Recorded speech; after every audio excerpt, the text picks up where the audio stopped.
চাবুক, high heel ও বুট ব্যবহার করে বিকৃত যৌনাচার ও তার ভিডিও ধারণ করে অনলাইনে ছড়িয়ে দেওয়ার অভিযোগে রাজধানীর বসুন্ধরা আবাসিক এলাকা থেকে 2 নারীকে গ্রেফতার করেছে পুলিশ। গ্রেফতার 2 নারীর নাম শিখা ও যারা।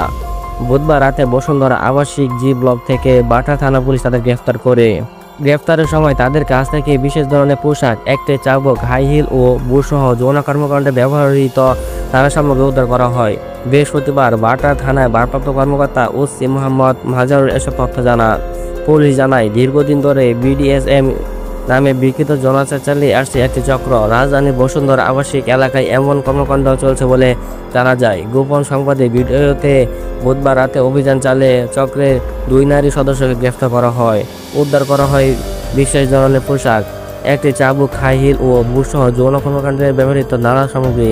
গ্রেফতার 2 নারীর বিরুদ্ধে পরবর্তীতে আইনি ব্যবস্থা প্রতিক্রিয়া দিন।